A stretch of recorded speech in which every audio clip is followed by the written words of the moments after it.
Hello and welcome to another insightful interview on the HighLevel Experience Podcast. I'm your host Vit, and today I'm interviewing a true problem solver in the digital marketing world who spent his career tackling complex challenges with simple, impactful solutions. Starting out in agency life, he learned firsthand the struggles that come with managing digital ads and the constant demand for fast, high-quality results.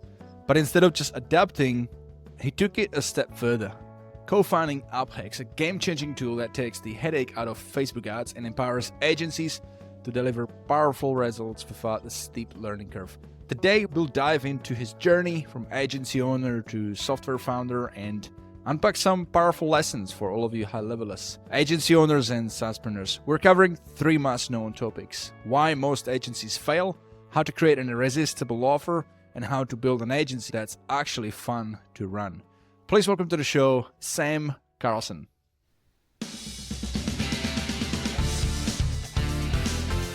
What's up, Vit? Thanks for having me, buddy. I'm excited to be here, bud. Very excited having you, mate. I've been looking forward to this. Mate, looking at your LinkedIn profile, I see you had a fascinating journey. Everything from real estate development in Panama to consulting for wellness clinics and, building a team of loan officers in your own lending group back then. Looking back on all these different phases of your career, what were some of the pivotal experiences or lessons that led you toward digital marketing and ultimately, shaped your approach to helping businesses grow? That's a really good. So you checked out the old LinkedIn. Huh? Thank you. Thanks for doing it. I appreciate it. Yeah, I've been an entrepreneur since I knew I was going to be an entrepreneur when I was 14, right? And I knew that when going to school, I knew that I was different than everybody else, or in other words, I couldn't pay attention. I wasn't interested in anything they were talking about. I had my own creative ideas, and that was kind of the mold that I was in. And so I started doing a lot of different, wearing a lot of different hats. I started in the mortgage business, actually, starting a mortgage company when I was 26. I started a mortgage company in Idaho, and we grew it to be a really very awesome. It was awesome. It was huge. It was great. And then the rug got completely pulled out from us, and it was then not awesome. What happened? Oh, well, in 2007, so everybody talks about the economic crash happening in 2008. Yeah.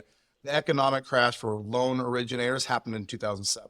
And we went from being the third largest mortgage company in the state of Idaho to doing in the period of 30 to 45 days, doing 3 to 5 origination. So from 100, and I mean, it was a terrible time, not only in the economy, but in that particular business. Banks were going out of business every single day. There was a website dedicated. I don't remember what the website was, but it would list all of the banks that had gone bankrupt that day. And so every day we'd roll up with we were a broker. So we had a list of, 40 or 50 banks that we would broker our deals to.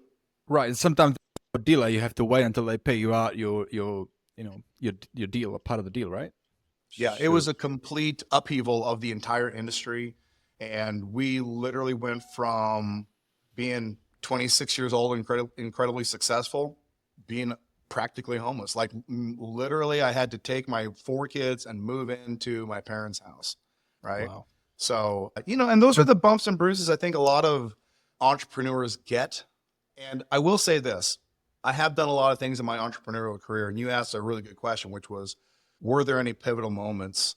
I would say that there are times in the market where you can just show up and get rich or have success without any real skill. And that's what I did. When I was 26, I had hustle. I did not have any skill. And so I'm partially grateful that happened, because the next 10 years were a lot of struggle and learning for me. And I would do things like I would pursue an opportunity, do a little bit of this with my hustle, everything that I could do just with my own, no skill, just going after it and taking action. And I'd have some success and then do this, and then some success and then do this. And it wasn't until I found a mentor who saw potential in me. Hey, you've got a lot of miles on you in terms of ups and downs. I think we can tune you up. And as soon as I got somebody to kind of instill in me, hey, these are the skills you need to have, this is what this all means, and showed me a roadmap, Once I did that, everything changed for me. And advertising and sales has always kind of been in my DNA. You know, I've always been able to talk to people and communicate with people. Yeah. And so naturally I gravitated to that. But the biggest thing was finding a mentor in a situation to where I could actually take all that drive and ambition and have somebody say, hey, there's a reason behind all of the things. Like most people, you go to college and there's rules, right? 2 + 2 = 4. And everybody, I'm going to be an engineer. So they go to get their degree in mechanical engineering and they do that. And all the things are figured out. And people think that entrepreneurship is different than that. Or in other words, because there's no degree, at least there wasn't when I went to college, there's no degree in entrepreneurship, well, then there's no formula, there's no method. And so we all kind of guess our way through it. But as soon as I found a mentor, he showed me, he's like, no, there is a formula. This is how it works. And as soon as you nail those things, everything is just, it's way, I tell you what, it makes the game of entrepreneurship incredibly fun, incredibly satisfying as a career. And for a person who doesn't necessarily fit in to, you know, my brother's a mechanical engineer, my dad's a chemical engineer. I don't fit in to a lot of what normal people consider normal.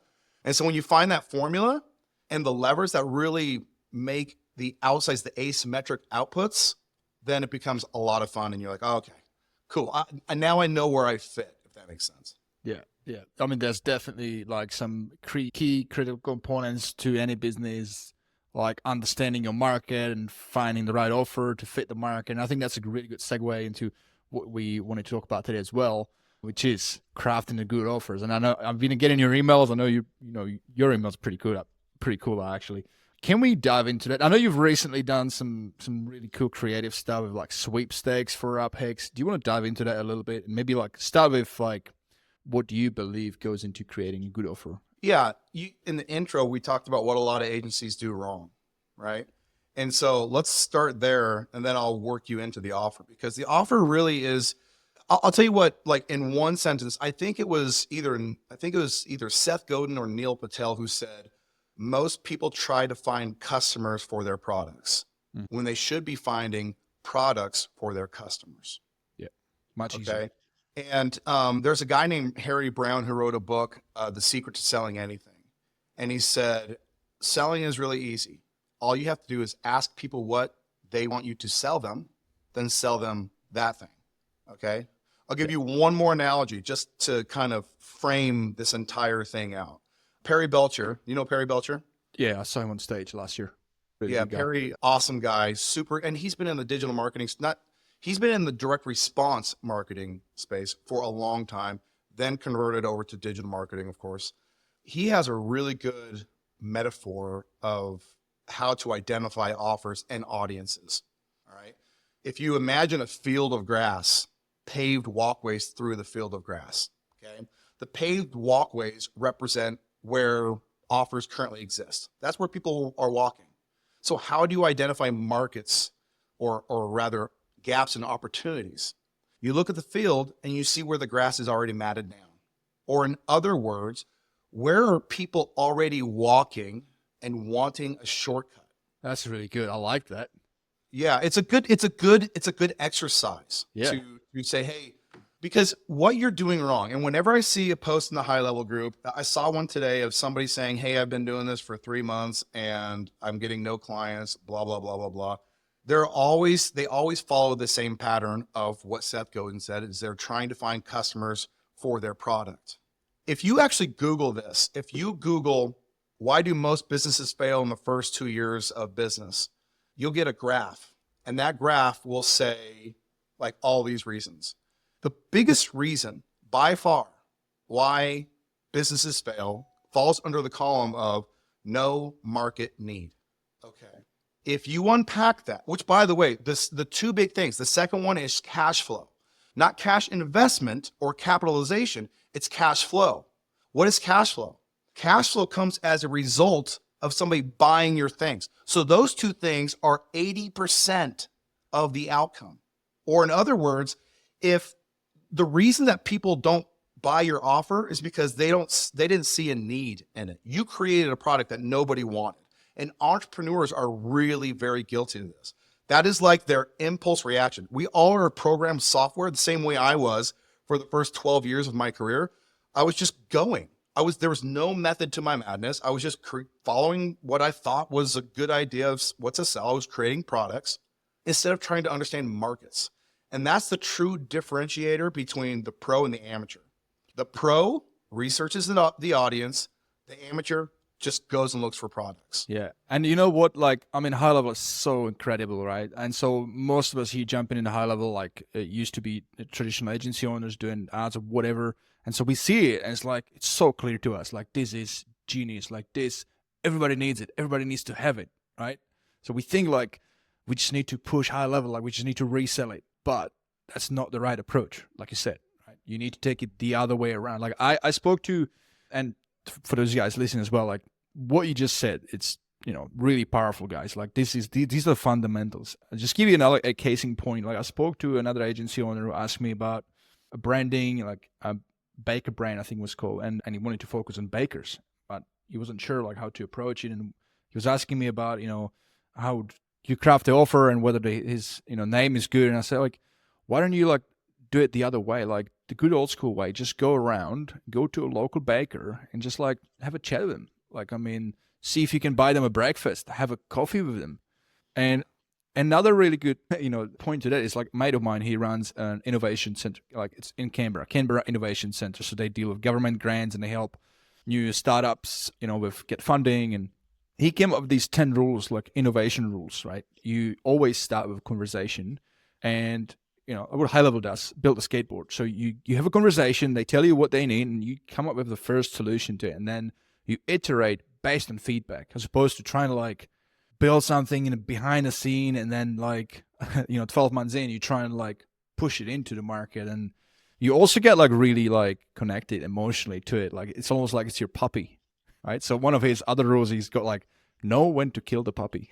That's actually a good, no, it's, people get very attached to their offers. You know, they like the colors of their dashboard. If they're doing high level, you know, they like the colors, they like the features. And they're actually, these are what we call process-based offers, and those never sell. Never, right? You want outcome-based offers. So not PBO, you want OBO. Mm-hmm. And this is again, you know, by the time you're 35, 95%, so this is rough data, but if you Google this, 95% of your behavior is subconscious. That should terrify you. Unless you know that stat, and then you're like, okay, I need to stop and reprogram myself. Now you can update your software. That's a good thing. Your psychology, your behaviors, your subconscious, you can update that just like you can update software. And if you're a person who is, you know, hey, whatever constraint you're at, whether you don't have your first 10K a month in revenue in your agency, you have a software issues. Like you're thinking most likely about PBO, process-based offers, right? You don't have a customer in mind. You haven't spoken with that customer. That customer is too broad, right?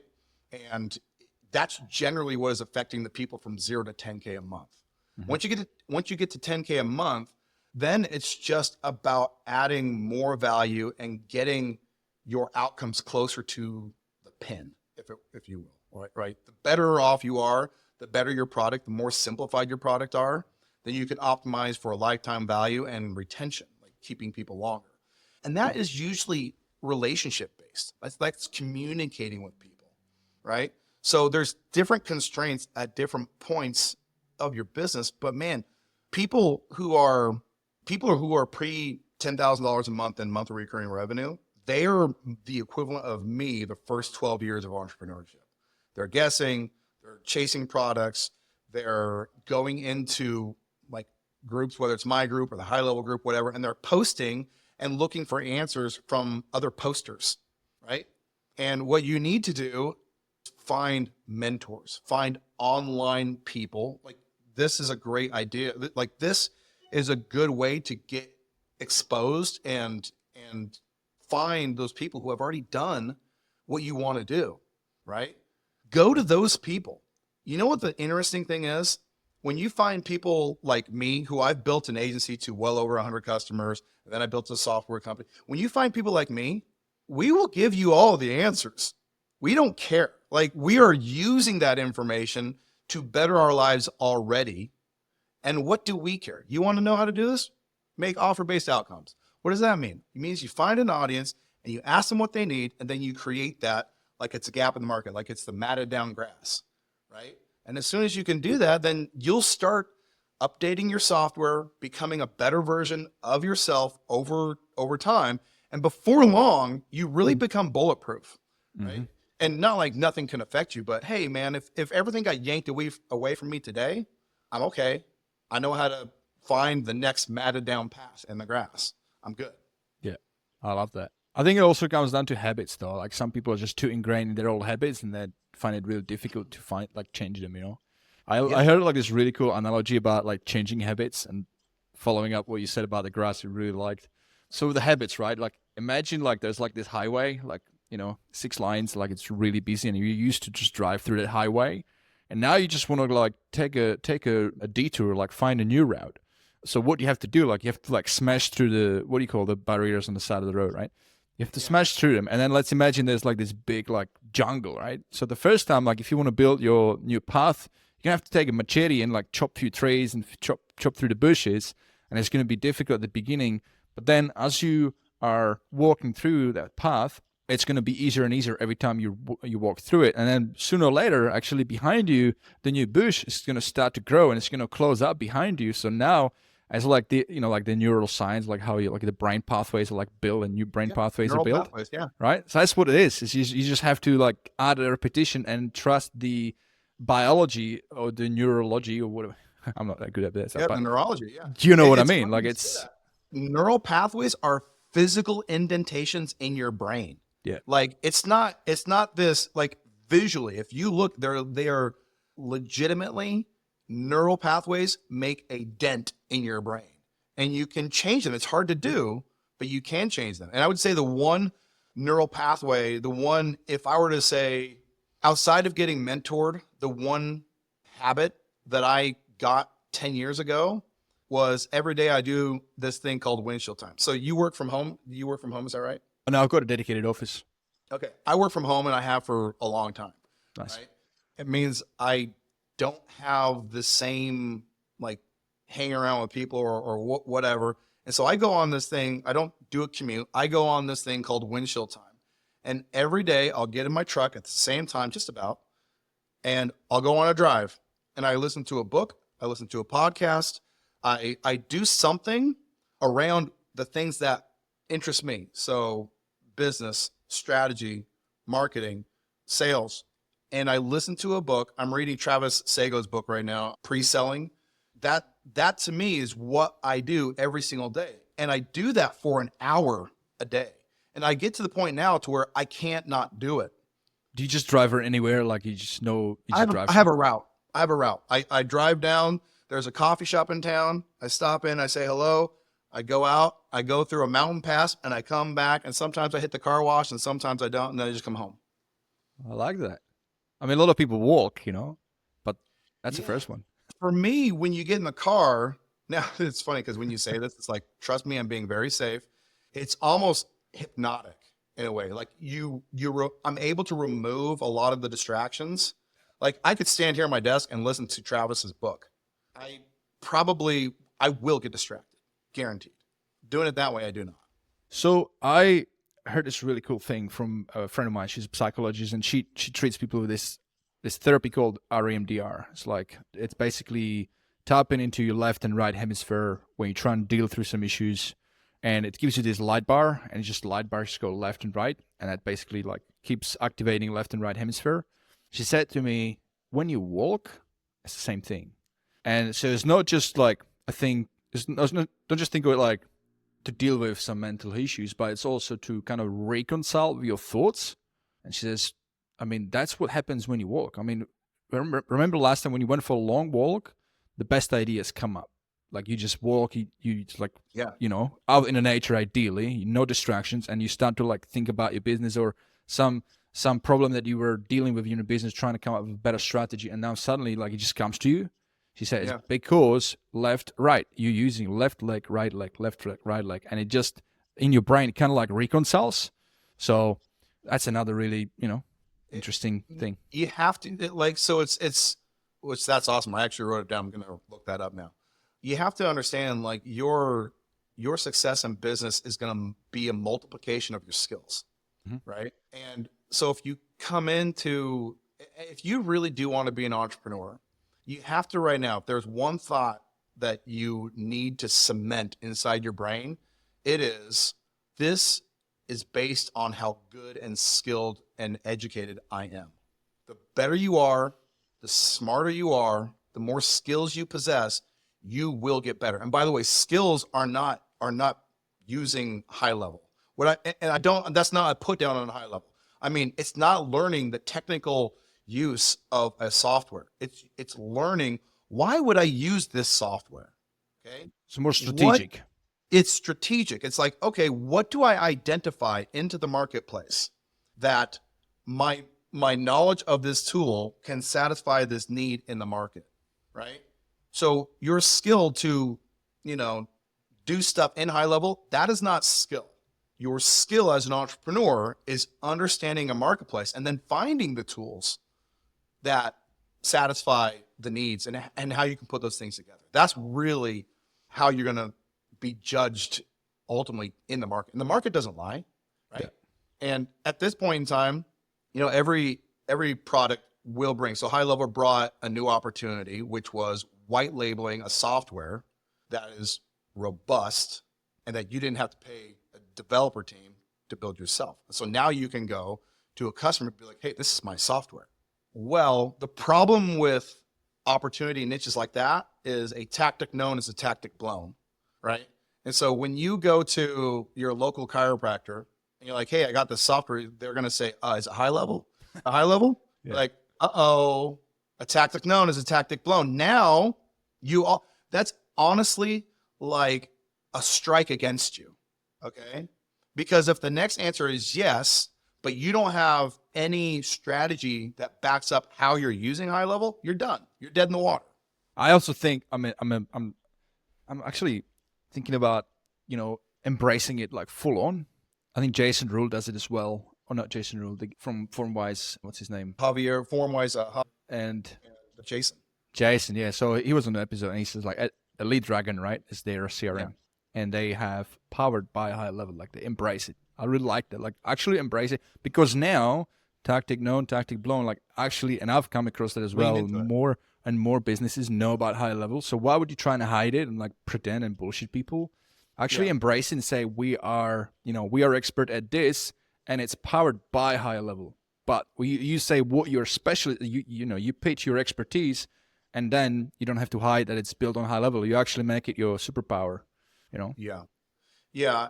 And again, by the way, if you're a person that's coming up with, I think you're absolutely right. I agree with you. But most of the time, people don't care that much as long as your conversation is based around outcomes. That's where we go back to the process-based offer and the outcome-based offer. If you're just talking about the outcomes that you produce and that you can help them with, and if they're the right outcomes, that's what people are buying. You become indispensable. And I at the beginning of my journey, like 3 years ago when I started high level, I was like that, and I was like, I don't want people to know it's high level, or I don't want them to know about high level because they could just sign up with high level as a business owner on a 97, instead of signing up with me for much more or whatever.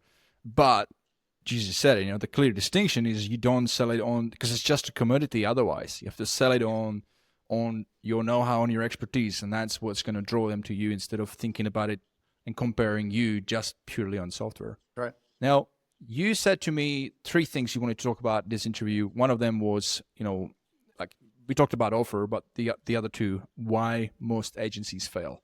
We're kind of tapping into it already, but it's not just bad offers, right? There are other reasons. Did you want to tap into that?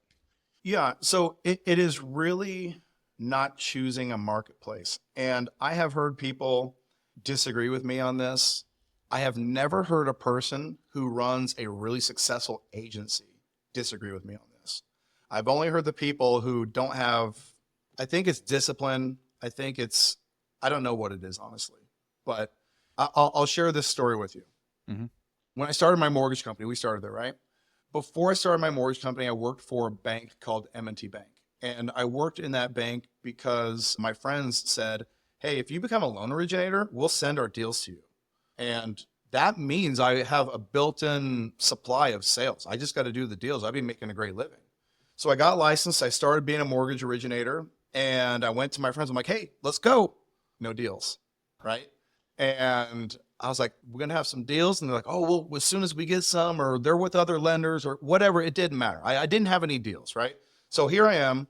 I go to my branch manager and I'm like, hey, how do I get clients? How do I get customers? How do I get how do I do this? And she was like, oh, just go to realtors' offices and, take them to lunch and build a relationship, all that kind of stuff. Well, I was 24 or 25 at the time.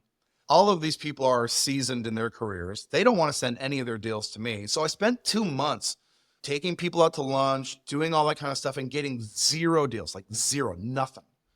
And I would do this thing where I would go to like a restaurant, a diner or something. I'd pick up those real estate magazines and I'd flip through, and that's how I would identify real estate agents, right? Yeah. I'm like, okay, well, these people are advertising, that makes them good. So I kind of fell backwards into understanding some of that stuff. But one day, I'm 2 months into this thing, I have no money, and I'm sitting in this broker's office and I'm flipping through one of those magazines. And I'm going through, I'm like, oh, this lady, she'll never send me deals. I already talked to her. Oh, this guy, he'll never send me deals. I already talked. Failure, failure, failure. And then boom, I flip the page and there's this real estate agent named Christina McNeil. And Christina worked with first-time homebuyers who spoke Spanish and who wanted government financing. So bam, bam, bam. And I didn't think about any process. It wasn't like I created this formula. I fell backwards into it. I'm like, wow. So I speak Spanish. I'm like, wow. I know that people don't want to do government financing. It's a lot harder to do those loans than the other ones. So I'm like, right there, that's an opportunity for me. The other one is these people speak Spanish. Not many people in my area speak Spanish. So I'm guessing she has to translate for them. And then that means, and her price point is like right here in the first-time homebuyer niche. So I called her up, total cold call. And I said, Christina, my name is Sam Carlson. I was checking out your listings, and it looks to me like you're working with first-time homebuyers who need government financing and who speak Spanish. It just so happens that I'm an expert in government financing. I work almost exclusively with first-time homebuyers, and I do speak Spanish, so you don't have to translate for me at all. My guess is you probably have a couple people who are trying to get approved right now and can't. If you need any help, I'm here for you. Boom. 5 deals that day. Nice. I never had to sell as a loan originator ever again because I identified a sub-niche or a particular gap in the market that was being underserved in a specific way. Now, that was something I didn't understand. Like I did that when I was 26. And I had a radio show called El Gringo Prestamista, like the white loan originator. And I had an entire business off of that. I mean, I was crushing it, making a ton of money. And it was all because I found an audience and I gave them a solution that was better and clearer than what they currently had. And more relatable as well. Yeah. And so when I see what most people do wrong is that when they come into what is in the high level space, an opportunity offer, they get so obsessed with their product that they skip the number one step. And that is finding their customer. So I call that sub-niching, right? Yeah. And if you look at that example, I was struggling when I was going after just real estate agents. Why? Because I'm one of many. I have nothing. I have no USP, no unique selling proposition. So I go from that, and then I go layer down, and then another. I layered down 3 steps to where, hey, there's no one else here. It's just me. Here I am. And man, there's plenty of deals. Agencies think that when you narrow down to that specific of a customer base, that there's not enough business to build an agency on. And I got to tell you, you can build 8-figure businesses on sub-niches, right? My agency had well over 100 customers, all offering specific chiropractic services. That's it. We offered three services, right? And that was after doing it for 7-8 years. We offered that, right? So the thing that they're doing wrong is they're not choosing a sub niche. Yeah. They're literally they think that if they choose a specific market, that they're either married to it forever, B, that there's not enough people in that market, or C, that there's somebody else already doing it, and so it's not going to work, blah, blah, blah, whatever. And those three things couldn't be further from the truth. You nail those things, and then the offer just kind of appears, honestly. Yeah, too many preconceived ideas, too many, like, they already kill it before they even, like, in their head, like, they can't make it. I had a follow-up question on this, which was,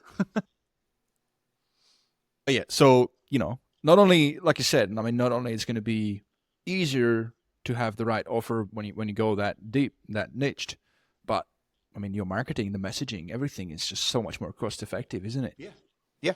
Yeah. Oh, boy. Now you're going to get me onto this. The more specific your marketing, the better it's going to work, right? A lot of people complain about poor lead quality, and they optimize for low lead cost, like cost per lead. Mm-hmm. And the crazy thing is those are the two things that kill lead generation campaigns, right? The more specific you are, and as long as you follow the right formula, we call it the qualified lead formula at UpHex, which we discovered in a case study that Facebook did on mine and Jacob's agency. Jacob and I had a case study, and in our niche, there was never another case study done on chiropractic marketing. We're the only one in the Facebook business suite. And they published our results, and they gave us all this crazy stuff. And we went from being in the business for like 3.5, 4 years and thinking, hey, low lead cost is where it's at. And we did a complete about face. It was like, oh my gosh, these low lead costs, these vanity metrics, like sub $10 leads, they're killing us. This is killing us. And so we came up with the qualified lead formula. We built our entire ad library off of that formula, and our customers just started crushing it. This is a really good segue into getting into what you do now and advertising. Let's talk about that. So what prompted you to, I mean, you had an agency, successful agency, you were doing it. Why would you start an UpHex in the first place if you already had it for your own agency? That's a good question. These are all good questions, by the way. And I don't want my responses to be long, bloated stories, but everything requires context to kind of... Oh, stories are great. Don't worry about stories. Yeah. I'm going to make some really cool reels too. So after we had our case study published, which I just mentioned, a lot of agencies were like, how did you get a published case study? Like, how do we do this? Including, by the way, the quote gurus of the space. They're like, dude, this is amazing. How did you, like, all that kind of stuff? And I'm thinking, wait a minute. Are we gurus now? And it was funny because all the agencies wanted to know. The customers didn't care that much, which was kind of frustrating, honestly. Our prospect market, so our chiropractic customers, they didn't care about it as much as we thought they would. But a guy named Bradley, who's now one of my partners today, hey man, we're building this software. This is kind of what it does. You guys obviously know what you're talking about in marketing. Do you offer some consulting? And so we started doing consulting with UpHex. And UpHex is actually a 10-year-old company, right? And what they had built before 2020 is they had built a tracking and attribution. It's effectively kind of what Hyros built, right? Mm-hmm. They were trying to build that. But when we got in, being agency people, we're like, hey, these are all the problems we have, right? And our problems were anytime my agency would get between 25 to 35 customers, the wheels would fall off, right? That was customer service nightmares. That was media buyer nightmares. That was hiring nightmares. That was fulfillment nightmares. All of these things. It's all based on labor, right? All based on labor and quality, right? Now, one little dirty secret that the general public does not know, but every agency owner figures out, is at some point in time, when you're doing lead generation for a specific sub-niche, your ads are the same ads you run for everybody. So if you're a chiropractor in Boise, Idaho, or a chiropractor in San Diego, California, I can run the same exact campaign, same ad copy, same visuals, same offer. Everything is the same, minus maybe attention San Diego or attention Boise. I just have to change a couple of custom variables, right? And so before UpHex, what my agency would do, and what every agency who doesn't use UpHex has to do, is they go into a zip file. They're like, okay, we're going to run this ad. They copy and paste that ad copy into Ads Manager. They do the same targeting. They're clicking the same buttons over and over and over again. And when you do that inside Ads Manager, you have to be educated and experienced on how to use Ads Manager. All right. Well, that means you have to hire somebody who's educated and experienced. That means you have to hire somebody who is hard to replace. With UpHex, we created that person in software. Or in other words, Jacob and I said to Bradley, what if we could just take our ads that we know work, upload them into our own agency library, and just click it, and all those actions would happen automatically, and boom, they would just go. And that's what we did. That's what created UpHex. And as we came up with these ideas, and by the way, we did not think that UpHex was going to be an agency tool. We thought it was going to be an our agency tool. Right. You were just trying to work out how can you solve this problem with scalability. That's right. And built the biggest chiropractic marketing agency in the business, right? And so we started there, and I would go back. I call it the what if we could cycle, right? I'd be like, hey, Bradley, what if we could do this? Like, what if we could make it so we could, the first one was upload our ads library, just click on them, off they go.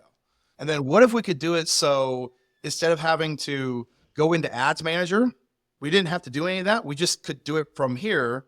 And then, so we could launch 10 campaigns from one place instead of going in and out of different people's ad accounts, right? And we started doing this. And then it got to a point to where one day we're sitting in this meeting, me, Bradley, and Jacob, the three co-founders of UpHex now. And I said, what if we could make this so easy that our end clients could click these buttons and launch it themselves? And we all kind of looked at each other like, maybe we should do that. And so we said, okay, let's do that.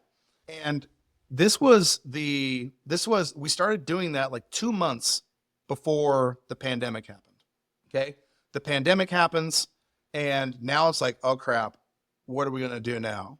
And so we were like, hey, this is a moment in time where we're going to put our necks out. Like, this is we're either dead on the vine, we're completely done, or this is going to work and we're going to go. And so I called up one of my favorite customers. Her name is Michelle Sims. And I said, hey, Michelle, can you jump on a Zoom with me real quick? I want to show you something. And I showed her what we had built with UpHex. And the first version was ugly, right? But nothing existed like it. So it was ugly compared to what it is now, but nothing existed like this. So the functionality was basic is what it was. And I said, let me show you this thing my team has been working on, and I want to see if you can launch ads. So I walked her through it, and she was like, oh yeah, I could do that. I said, okay, I'm going to do a webinar next week. Would you demo this and show all the other chiropractors that they can do it? She's like, sure. That's smart. Like, okay. Because you get her to show it, not you. That's really cool. Yeah. Relatable. That's right. So a creative demonstration. If I do it, they're like, oh yeah, he can do it because he's a skilled marketer or whatever. If she does it, one of their own changes the game. I'm actually going to write that down. This is such a powerful strategy, this one. Yeah. I mean, a dramatic demonstration will sell your stuff better than anything else, right? And so we promote the webinar, and on that webinar, we were like trying to exclude our existing customers from inviting them to that webinar. Because like, dude, if they catch wind that we're going to charge a fraction of what we're charging right now, we're hosed. It's not going to be good. So we did a webinar. We had a great show. We had like 150 people show up on this thing. And by the way, running up to it, we were having all sorts of technical problems. I was just sweating bullets. I was so nervous. But I get to the demo part of the webinar, and I said, hey, I've got Michelle Sims who's going to come in and show you guys this thing that during the pandemic should really help you guys. Not only, you don't have to discontinue your marketing, you just do it this way. She gets in, she goes, all right, y'all, here we go. She's from the South. Like, all right, y'all, here we go. We're going to do this now. Okay. So first you do this, and she walks them through step by step by step. And I'm just like holding my breath. I'm like, oh, please, please, please, please go. And she did it. She clicked the button. And as soon as she clicked the button, I screamed like a little girl. I remember, I'm like, you did it. That was the exact tone of my voice. You did it. And it was that way because everything was riding on that one demonstration, everything. And we went into Ads Manager. We showed everyone that the ad had in fact been built in her ad account, and boom, 53 customers bought that day, right? And we went from a traditional SMMA model to now a SaaS model that was just, and we scaled up past 100 customers. And then our problems became not the fulfillment side, it became customer service. We're like, oh my gosh, right? Which we ironed out really quickly because we didn't have to deal with media buyers. We didn't have to deal with all of the same minutia and the monotony of buying ads for people. So we were able to figure that out really quick. And it was really interesting. Just yesterday in a chiropractic marketing, a marketing group for chiropractors, somebody posted, hey, does anybody know what happened to Patient Stream? I'm trying to see, if whatever. And somebody tagged me and I said, hey man, we've sold the company, focusing on this now. And he goes, that was an amazing platform. You guys are so awesome. And so it was really, everything happens for a reason. That thing happened for a reason. I didn't come up with some amazing, hey, let's come up with this idea. No, we were just in the thing. Our timing was good. And we had the background and the knowledge to execute a product based on exactly what it needed to do, right? And that's what started UpHex. And as soon as we saw the kind of success that this model could have on agencies, we said, I think our business needs to shift and we need to make this tool available to other agencies. And we haven't looked back. Oh man, what a powerful story. Now let's talk about the product for a little bit, because I'm sure people are now like listening are interested. What do you integrate with? Is it HighLevel only, or does it work standalone? Yeah, so it works standalone and we integrate with HighLevel. So when you integrate UpHex with HighLevel, then you get the same benefits, the same value proposition of white labeling the software, right? So if you roll up to a person, to what you basically have the same value proposition that I had as an agency, right? To where it's like, hey, this is my software. So if you want to resell it as a white label product, then you can do that. You can also launch ads directly from UpHex to both Facebook and Google. So we do both Facebook and Google. We were really good in my agency at both of those. And so you just click the button, off they go. To get those leads funneled into a different CRM, you just have to go into Ads Manager and do the same thing that you'd have to do anyway. Right. Which would, yeah. So the front end makes it super easy in templates, and you got a whole bunch of different niches and dialed in. One thing that I saw on one of your webinars, which I really liked, is the shared database of the data of all the past campaigns. I don't know if it's shared across all the users, obviously without disclosing like personal details and whatnot, but like the numbers on what campaigns worked, what campaigns didn't. Can you talk about it a little bit? Because I think that's like really powerful. Yeah. So, I think there's two parts to that. So we have, like last year we did 1.7 million leads, right? And we also have direct connection to all the ad accounts that are connected to UpHex. And so we have all of this data aggregator. Feeding into UpHex. And we've been able to build a performance model to where now, you alluded to, we have a template of library of ads in a library that everybody can use, right? So whatever niche you're in, you come in, chances are we have an ad campaign that you can just pull off and use to sell to your customers. Well, those ads have predictable performance, and we can, with a degree, I think it's like 0.1%, we can basically say, hey, you're going to get a click-through rate of this and a conversion rate of this based on all of this data that we've been able to model. We couldn't have done that without AI. So AI for us has been a really cool way to put out templates that just crush it, right? And that's your biggest risk, is most people are using artificial intelligence to create campaigns without this bespoke data that we have access to, right? And also without building that model. We built it because we've been doing this, between Jacob and I, we've been doing it for 20 years. We know what a campaign needs to do in order to hit these different things, match up the data, bam, there's the formula. That's super powerful. Like if you get a prospective client, a business that wants you as an agency to handle their ads, it's so common that they would ask you like, can you guarantee results? What are the typical results? And now you literally have like a bulletproof based on a large amount of data, not just a small sample, I would assume, but like a big amount of data points that you can pretty much confidently say, yeah, this is across the globe, or across, like, this is average for you. Can you actually drill down based on the country as well, or is it? Well, What do you mean by that? Like the So performance like, based on you a know, country? so like, I mean, I would assume like let's go with fitness. Let's go martial arts gyms. That's kind of like what Yeah. I'm focusing on. You know, if I'm handling a customer in Australia and they're gonna ask me, hey, how successful are these ads? You know, and I'm gonna use the data that's also pulled in from US.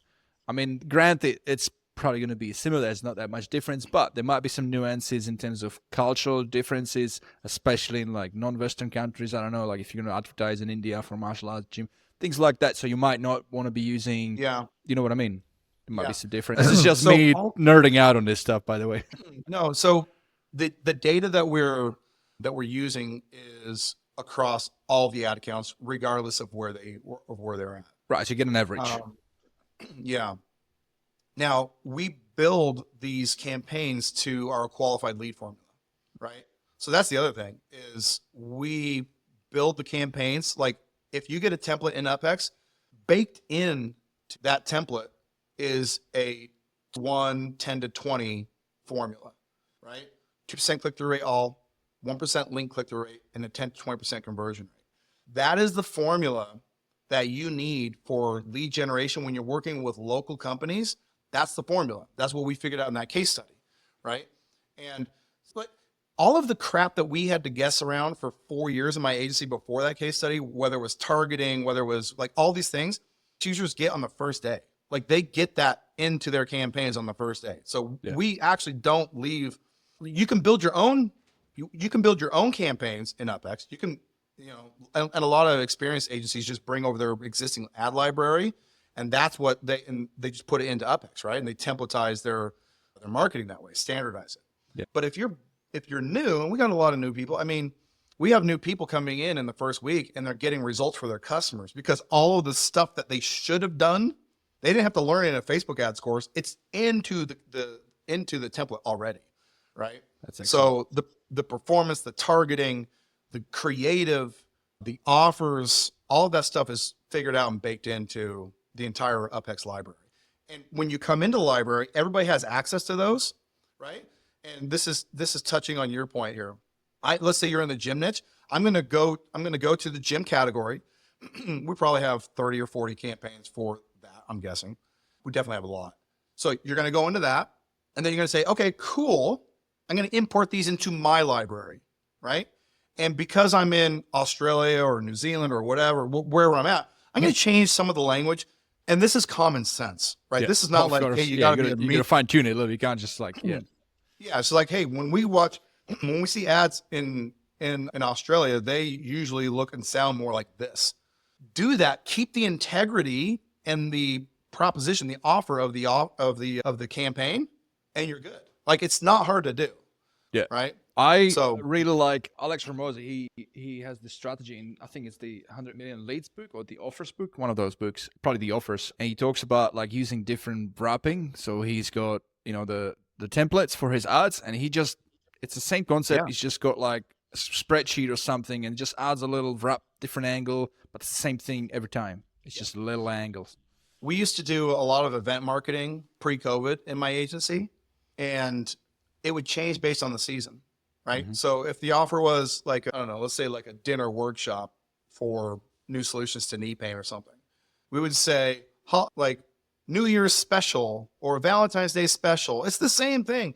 You want to, when you're making certain types of offers, you want to say, well, why are they doing this? Right? This is why, and I don't know if you're in Australia, right? Right now in Europe, but yeah, about to come back. In Europe. But excuse me. But this is like in the United States, mattress stores are always doing a blowout sale. Like going out of business sale or end of the year, like whatever. They always have a reason why they're offering this crazy discount. Yeah. Right. But it's the same offer over and over again. You just put well, why are you doing this in front of it? And that could be, hey, it's my birthday. Hey, you just talked about the sweepstakes that we did. We had a sweepstakes, right? And so these are all reasons why you're promoting a particular offer. Yeah. And it's also to do with market fatigue. If they continue to see the same ad, the same visual, it's just they're going to start to glaze over that sooner or later, right? There's a reason why everybody does. I mean, you look at Coke every year. I mean, they come up with new ads all the time, and you have to continue to be creative, right? It's the reason why it's called ad creatives. Well, I've got a question that's probably a bit more of a touchy subject. I don't know what you're going to be responding to that, but it's, the rabbit out of the bag already. HighLevel has come up Elephant with, in the room. and so I'm sure people listening, it's probably on their mind as well. Like, HighLevel released the ad manager thing. I haven't looked into that much, to be honest, but I know I get the gist of it. Makes it easier to basically spin up ads. How do you respond to that? Because do you look at it as a competitor, or do you look at it as like it's going to make it more difficult to? Yeah. Whenever you have a good idea, that is going to invite other people to participate in that marketplace that you've created, right? And so we created that marketplace in the HighLevel community. I don't know. I guess if I felt like HighLevel was out to get me, then that would affect some of how I saw it, right? Yeah. And so as long as they're not out to get me, they're out to offer different solutions to people in different ways, then I'm okay with that. Like, for example, HighLevel has, conversational AI, but you have several vendors who are niched down and specific to that thing, and they're doing it a lot better than HighLevel is, just being honest. And this is from, I'm not a technical person, right? But from the users who use my product and from the agency game that I've played for a very long time, I just know application and product building are two different things, right? And so I know people think that way, and they, and if I were to just take it at face value and be like, oh, they're building UpHex, I wouldn't like that if they're building UpHex. But they're also not UpHex. They're not us. So baked into UpHex are a lot of reasons why. Like, we're very specific in why we do things. There is no product that offers media buying the way we do in the HighLevel marketplace where the founders have run an agency. Yeah. And also the big differentiating factor is that you're really focused on one particular product. Like, good example being like Calendly. Like, they super focus on calendars, like, and they're pretty solid product. HighLevel has appointment and it's configurable, but I still see some people drawing towards like using Calendly because like it's purposely built for that. So same thing what you do. Yeah, and we are not. I mean, we are a team focused on this one thing, right? And so we do Facebook and we do Google. Yeah. We just released a product for Google that makes it so you can do Google lead generation campaign search and Performance Max to a landing page without having to set up any tracking, any attribution, without having to build a landing page. We basically created a new thing that doesn't exist. It's called Easy Pages. It is to Google what lead forms are to Facebook, right? That has not been done ever before. They're instantaneous, like they don't take a ton of load time. They're there like that. The agency doesn't have to learn how to set up tracking and attribution and all that kind of stuff. Those are the kind of things that, because this, again, 20 years between me and Jacob doing this, and our team has been building this for a very long time, we have nuance and understanding that makes our team very, very hard to compete with, right? And we're also not following anybody. We are following what the market needs and what the customer needs. And I mean, that will make UpHex always bespoke, always. Like, and so even if you're copying us, you have to wait until we do it, right? Yeah. You have to wait until we do it.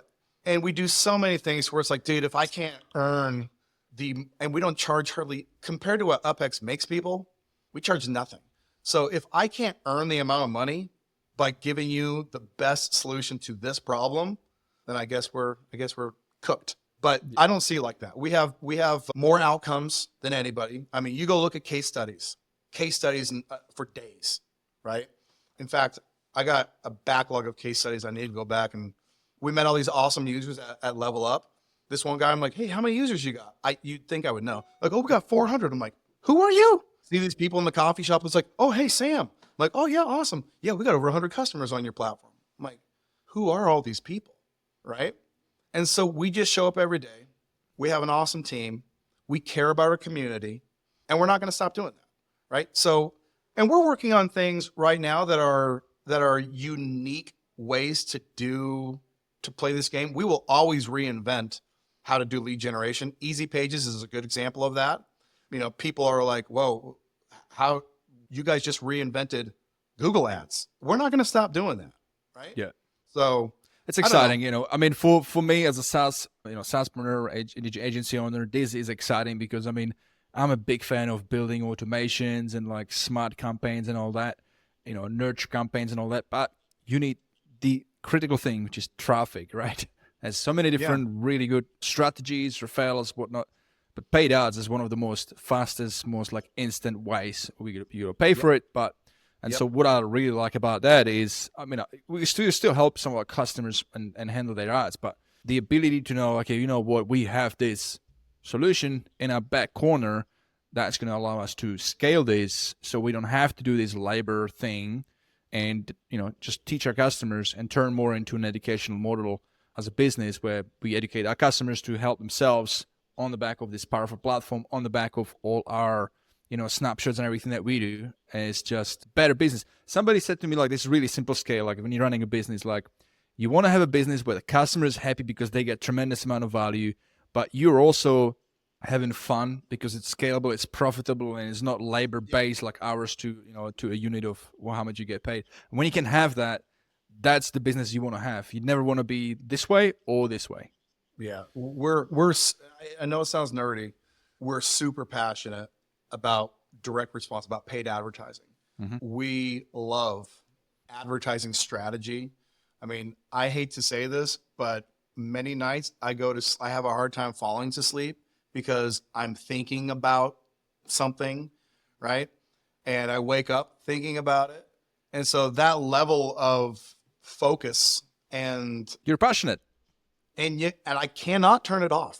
Yeah, I relate to that very much. I think that's, you and me, we have the same problem.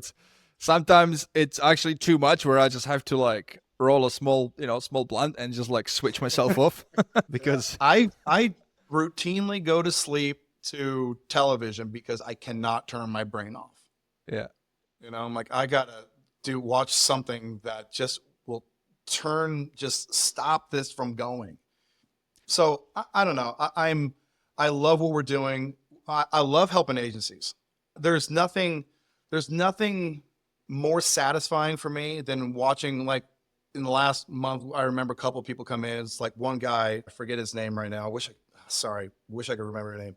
But he comes in, he's like, I've been doing this. I've been working at this for 2 years. And in 3 weeks in this community, I have figured it out and I've gotten my first customer. Thank you. And I was like, that's all I want to do. Yeah. Doing that, I want to do that every day, right? That's a bigger high than almost anything for me. It's like, stack me up more wins like that, right?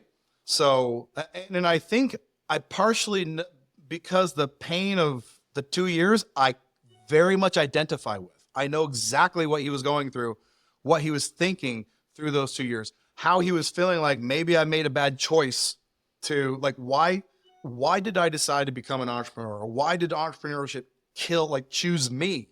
Maybe I should have been a mechanical engineer like my brother and have like just a steady income and all that kind of crap. And when I see stuff like that, I'm like, this is why. Yeah, it's very rewarding. I definitely agree with you. When you can relate to somebody's experience that you've already gone through and you can help them, it's like, yeah, it feels good. Mate, I've got a couple of rapid fire questions. I'm mindful of the time as well. A couple of rapid fire questions related to HighLevel, but I'm not sure. Do you use HighLevel a lot in day-to-day on like a feature side Personally? of things? Yeah. No. Okay. So we're probably we have UpHex as a HighLevel account, but because we don't have our agency anymore, we're focused on UpHex, but we have a HighLevel account to demo what it looks like and to build different things. Like we build snapshots for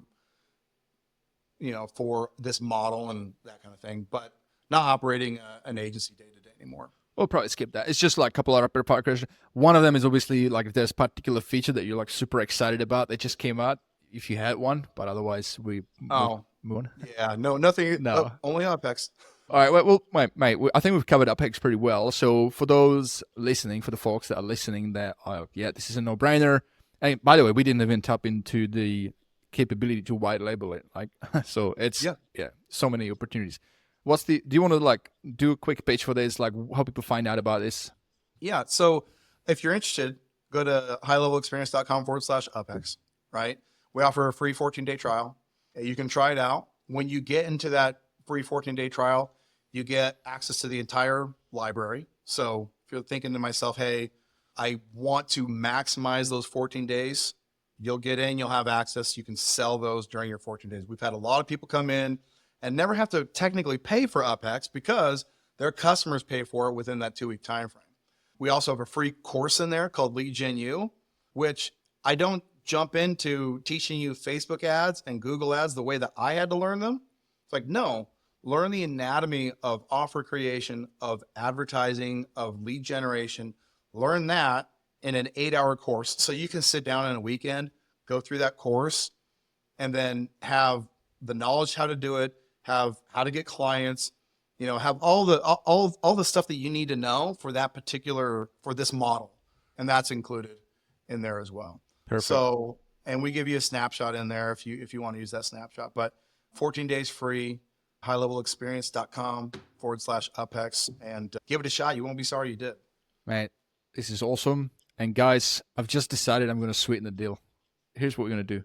If you head over to that page and you scroll further down on that page to HighLevelExperience.com/UpHex, you're going to find about 3 little lead magnets that I've got there. And, they're free for you to, download them. One of them is like a deep links generator, which helps, create emails that take your customer directly to different areas of high level without them like trying to find out where to go to, set up a newsletter or whatnot. A couple of really powerful things that people like: a rebilling calculator, so you can figure out how much, $10 will give a customer that is in Brazil or a different country, because there's different rebilling fees by Twilio and whatnot. Those are all at the page, but I've just decided now, full disclosure, the link that you will take you to Sam's UpHex, his software, is my affiliate link, full disclosure. But I'm going to reward you. If you do sign up for UpHex, I'm going to give you one of my snapshots. I do this thing called the profit roadmap. So I've got 10 snapshots and they're modular and they stack one on top of each other. And there's been, some really good feedback in the community from big people like, Steve from Extendly. He's really, preached it. Some people really like it. I know Walt from White Label Suite. He's really said a lot of good things about my snapshots. They're known for really detailed documentation as well. Anyway, that's enough. You can check it out if you go to the website, vitmuller.com. You can find about that. But, they're more like a premium snapshot. So I charge at least $1,000 or more for these. And so the first module is called the Essential Business Marketing Snapshot. And if you're just starting out and you want to have a really good rounded snapshot to offer your customers on top of, spinning up a really solid campaign through UpHex, the Essential Business Marketing Snapshot is perfect for that. And it goes for $1,100. But if you sign up for UpHex and you stay on UpHex for the first 3 months, I will give you that at no cost. You just let me know. I will find you in the affiliate dashboard too, by the way, and I'll hook you up. That's awesome. Now, we are almost at the end, Sam. Let's talk about what are we going to talk about? Do you have any anything that you wanted to talk about? I mean, asking you, but is there anything that you wanted to talk about? Yeah, we've covered a lot of ground in the agency game, and I think if there's one idea that I would like to live in the brain of somebody chasing the dream of building an agency like this, is simplicity is your friend, right? And with my agency, when we first launched, I talked about that story. We had less than 12 ad templates, and we were able to scale that to over 100 customers.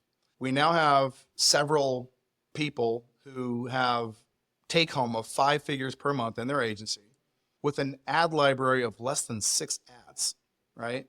If you focus on the right person and you keep things simple, you can actually have a crazy business with not many moving parts. The more complex you make your business, the suckier it's going to be across the board. It's going to be harder to get customers because they won't be clear on why they're buying it.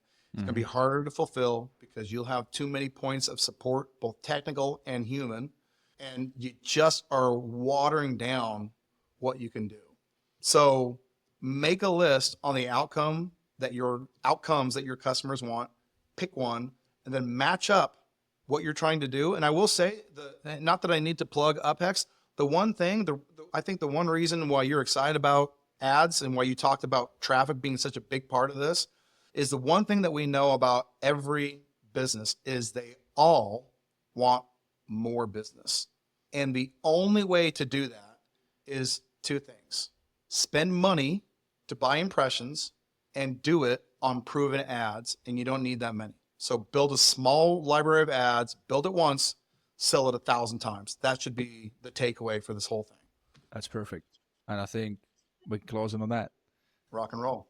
Guys, Sam, thank you so much for being on, man. I really appreciate you taking time out of your day to talk about all this. Really appreciate that, and look forward to catching up next year in Dallas at Level Up Summit. Guys, if you're listening, if you're really excited about HighLevel and you're in it for a long haul, I highly recommend that you check out HighLevel's Level Up Summit. They're selling some really good discounted tickets right now, and it's an event that will, I mean, for me, it's one of the most impactful events I've been to. I had to fly over from Europe, but it's well worth the money. The people that you meet in the room, the people that are on stage, the insights, the strategies, the wisdom you learn, and people you get to like make connections, make new friends. It's, I mean, I've got my return like fivefold on what I spent on that trip through my snapshots and everything. So I highly recommend it. So check it out. Sam, once again, thank you so much, mate. I look forward to be one of your customers really, really soon. I just got to get a few ducks in a row on my end. And guys, thank you so much for listening as well. Thank you for listening on the HighLevel Experience. If you've enjoyed today's episode, then please share it with your fellow agency mates and other high levels that you think would also benefit from listening. For any show notes, links, and extra tips to help you grow your agency or your SaaS with HighLevel, please go to HighLevelExperience.com. If you want to check out what I do, you can head over to VitMuller.com and you can find out more stuff about that as well. And last but not least, if you want to find out more about Sam's offer, head over to HighLevelExperience.com/UpHex. Thank you and have a great rest of your day, everybody.